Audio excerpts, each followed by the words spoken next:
ಎಲ್ಲರಿಗೂ ನಮಸ್ಕರಿಸುತ್ತಾ ಮೊಟ್ಟ ಮೊದಲನೆಯದಾಗಿ ನಮ್ಮ ಗುರುಗಳಾದ ಪತ್ರಿಜಿಯವರಿಗೆ ನಮಸ್ಕರಿಸುತ್ತಾ ಹಾಗೂ ರೇಖಿ ಗುರುಗಳಾದ ಶ್ರೀದೇವಿ ಹೂಗಾರ್ ಮೇಡಮ್ ಅವರಿಗೂ ನಮಸ್ಕರಿಸುತ್ತಾ ಇವತ್ತಿನ ಕ್ಲಾಸ್ ತುಂಬ ಅದ್ಭುತವಾಗಿತ್ತು ಮೇಡಮ್.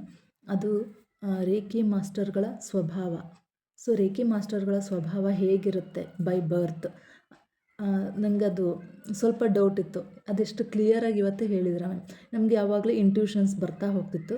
ಅದು ಆಮೇಲೆ ನಾನು ಎಲ್ಲೇನೇ ಅದನ್ನು ನೋಡ್ತಾ ಹೋದ್ರೂ your intuition is strong, your intuition is strong ಅಂತ ಬರ್ತಾಯಿತ್ತು. ಅದು ಹೇಗೆ ಇಂಟ್ಯೂಷನ್ ಸ್ಟ್ರಾಂಗ್ ಅಂತ ಗೊತ್ತಾಗ್ತಿರ್ಲಿಲ್ಲ. ಬಟ್ ನಮಗೆ ಅದು ಒಂದು ಗೊತ್ತಾಯಿತು. ಸೊ ಆಟೋಮೆಟಿಕಲಿ ಇದು ಬೈ ಬರ್ತ್ ಬಂದಿದೆ ಅಂತ ತುಂಬ ಚೆನ್ನಾಗಿ ಗೊತ್ತಾಯಿತು ಮೇಡಮ್. ಇನ್ನೊಂದು ಅಂದರೆ ವರ್ಡ್ಸ್ ಆಗಿರಬಹುದು, ಆಮೇಲೆ ಮತ್ತು ಗೈಡೆನ್ಸ್ ಕೂಡ ಸಿಗ್ತಾ ಹೋಗುತ್ತೆ.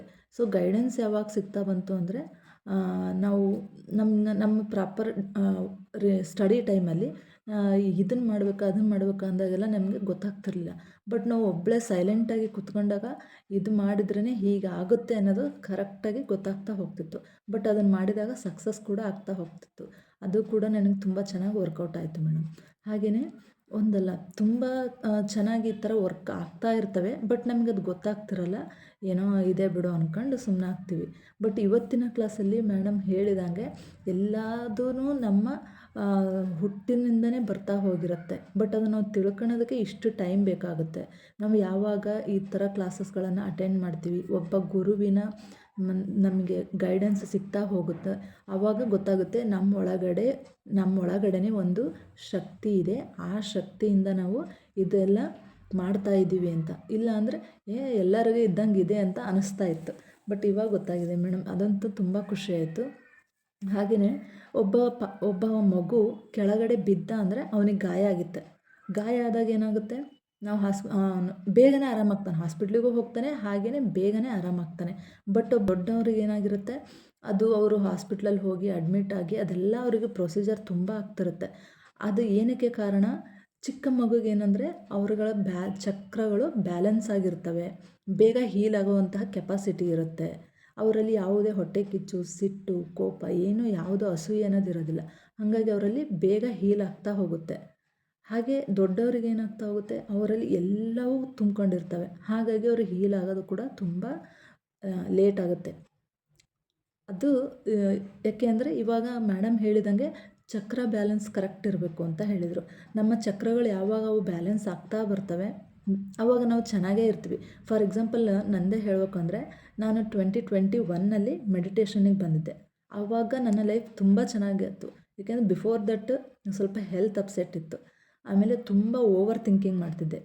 ಆಮೇಲೆ ಬರ್ತಾ ಬರ್ತಾ ನಾನು 2021ನಲ್ಲಿ ಮೆಡಿಟೇಷನ್ ಮಾಡ್ತಾ ಇದ್ದಾಗ ಅಲ್ಲಿ ಇನ್ನೂ ಚಕ್ರಗಳ ಬಗ್ಗೆ ನನಗೇನೂ ಗೊತ್ತಿರಲಿಲ್ಲ. ತುಂಬ ಚೆನ್ನಾಗಿ ಲೈಫ್ ಚೆನ್ನಾಗಿ ಹೋಗ್ತಾ ಇತ್ತು. ಆಮೇಲೆ ಮಧ್ಯೆ ಗ್ಯಾಪ್ ಕೊಟ್ಟೆ. ಫುಲ್ ಮತ್ತೆಲ್ಲದು ನನಗೆ ಅಫೆಕ್ಟ್ ಹೊಡೀತು. ಹೊಡೆದಾದ್ಮೇಲೆ ಬಿಟ್ಟೆ, ಇದೇನೋ ಇಷ್ಟ ಅಲ್ಲ ಅಂದ್ಕೊಂಡು ಇದಾಯಿತು. ಮತ್ತು ನೆಕ್ಸ್ಟ್ ಇಲ್ಲಿಗೆ ಬಂದಮೇಲೆ ಈ ಮ್ಯಾಮ್ ಕ್ಲಾಸ್ ಅಟೆಂಡ್ ಮಾಡಿದ ಮೇಲೆ ಗೊತ್ತಾಗಿದ್ದು, ಚಕ್ರಗಳು ಇಂಬ್ಯಾಲೆನ್ಸ್ ಆದಾಗ ಇಷ್ಟೆಲ್ಲ ಪ್ರಾಬ್ಲಮ್ ಆಗುತ್ತೆ. ಸೊ ನಾವು 3 ಮಂತ್ಸ್ಗೊಮ್ಮೆ ಅದನ್ನು ಬ್ಯಾಲೆನ್ಸ್ ಮಾಡ್ತಾ ಹೋಗಬೇಕು. ಆಮೇಲೆ ರೇಖಿದು ಯಾವಾಗಲೂ ಶಕ್ತಿ ಹರಿತಾನೆ ಇರುತ್ತೆ. ಆನ್ಲೈನಲ್ಲಿ ನಾವು ಯಾವಾಗಲೂ ಒಂದು ಟೈಮ್ ದೀಕ್ಷೆ ತಗೊಂಡಿದ್ದೆ. ಬಟ್ ಅದು ಯಾವಾಗಲೂ ಅಂದರೆ 2 ಇಯರ್ಸ್ ಬ್ಯಾಕ್ನ ನಾನು ರೇಖಿದು ಅದು ಎನರ್ಜಿನ ತಗೊಂಡಿದ್ದೆ. ಬಟ್ ಅದು ಗೊತ್ತಿಲ್ಲ, ಅದು ಇಲ್ಲಿವರೆಗೂ ನನ್ನ ತಗೊಂಬಂತು ಅನಿಸುತ್ತೆ. ನಾನು ಯಾವಾಗಲೂ ಅಷ್ಟೇನು ರೇಖಿನ ಅಷ್ಟು ಇದು ಮಾಡ್ತಾ ಇರಲಿಲ್ಲ, ಕ್ಲಾಸಸ್ ಏನು ಅಷ್ಟು ಅಟೆಂಡ್ ಮಾಡ್ತಿರಲಿಲ್ಲ. ಇದೆಯಂತೆ ಅಂತ ಅಂದ್ಕೊಂಡಿದ್ದೆ. ಬಟ್ ಮ್ಯಾಮ್ ಹೇಳಿದ ಮೇಲೆ ಮ್ಯಾಮ್ ನಿಜವಾಗ್ಲೂ ಈ ಥರ ಗುರುಗಳು ನಮಗೆ ಸಿಕ್ಕಿದ್ದು ಪುಣ್ಯ ಅನ್ಬೋದು. ಏಕೆಂದರೆ ಇಷ್ಟು ಚೆನ್ನಾಗಿ ನಮಗೆ ನೀಟಾಗಿ ಒಂದೊಂದ್ರದ್ದನ್ನು ಡೀಪಾಗಿ ಅದ್ರ ಬಗ್ಗೆ ವಿತ್ ಎಕ್ಸಾಂಪಲ್ಸ್ ಎಲ್ಲ ಕೊಟ್ಬಿಟ್ಟು ನಮಗೆ ಹೇಳ್ತಾ ಹೋಗ್ತಾರೆ.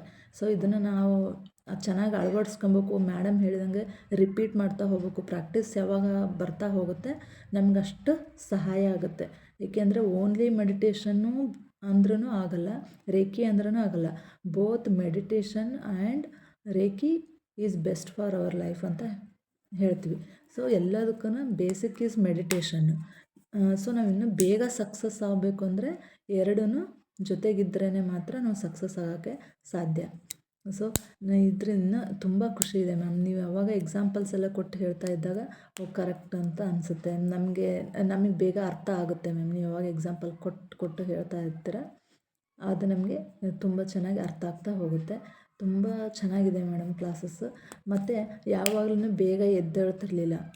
ಮೆಡಿಟೇಷನ್ ಅಂದರೆ ಆರಾಮ 5 ಗಂಟೆಗೆ ಕುತ್ಕೊಂಡು ಕಣ್ಣು ಮುಚ್ಕೊಂಡೇ ಇರ್ತಿದ್ವಿ. ಅದು ಮೆಡಿಟೇಷನ್ ಆಗ್ತಿತ್ತೋ ಏನೋ ಗೊತ್ತಿಲ್ಲ. ಬಟ್ ಇವಾಗ ನೋಡಿದ್ರೆ ನೋಟ್ಸ್ ಮಾಡ್ಕೊಳ್ಳೇಬೇಕು, ಫೇಸ್ ಟು ಫೇಸ್ ನೋಡಬೇಕು. ಇವಾಗಲೇ ವೀಡಿಯೋ ಎಲ್ಲ ಆನ್ ಮಾಡ್ತಿರೋದು ನಾವು. ಮೆಡಿಟೇಷನಲ್ಲಿ ವೀಡಿಯೋ ಆನ್ ಮಾಡ್ತಿರಲಿಲ್ಲ, ಜಸ್ಟ್ ಕೇಳ್ತಾ ಮಾಡ್ತಾ ಅಲ್ಲಿಗೆ ಮುಗಿಸ್ತಿದ್ವಿ. ಬಟ್ ಇಲ್ಲಿ ವೀಡಿಯೋ ಆನ್ ಮಾಡಲೇಬೇಕು ಅಂದಾಗ ಫುಲ್ ಅಲರ್ಟಾಗಿದ್ದು ನೀಟಾಗಿ ನೋಟ್ಸ್ ಎಲ್ಲ ಮಾಡ್ಕೊಳಕ್ಕೆ ಸಾಧ್ಯ ಆಗ್ತಿದೆ. ಸೊ ಇವಾಗ ಟೈಮ್ ಮ್ಯಾನೇಜ್ಮೆಂಟ್ ಎಲ್ಲ ಗೊತ್ತಾಗ್ತಿದೆ. ತುಂಬ ಇಂಪ್ರೂವ್ಮೆಂಟ್ಸ್ ಎಲ್ಲ ಆಗ್ತಾಯಿದೆ. ತುಂಬ ಖುಷಿ ಆಗ್ತಿದೆ ಮೇಡಮ್. ತುಂಬ ಚೆನ್ನಾಗಿದೆ. ಅಷ್ಟೆಲ್ಲ ಹೇಳ್ತಾ ತುಂಬ ಎಲ್ಲರಿಗೂ ಹಾಗೂ ಈ ಟೀಮಲ್ಲಿ ರೇಖಿ ಲೆವೆಲ್ 2 ಅಲ್ಲಿರುವಂತಹ ಎಲ್ಲ ಮಾಸ್ಟರ್ಸ್ಗೂ ಥ್ಯಾಂಕ್ ಯು. ಹಾಗೂ ಮತ್ತೊಮ್ಮೆ ಶ್ರೀದೇವಿ ಹೂಗಾರ್ ಮೇಡಮ್ ಅವ್ರಿಗೂ, ಅನನ್ಯ ಮೇಡಮ್ ಅವ್ರಿಗೂ ಹಾಗೂ ಎಲ್ಲ ಟೀಮವ್ರಿಗೂ ಥ್ಯಾಂಕ್ ಯು.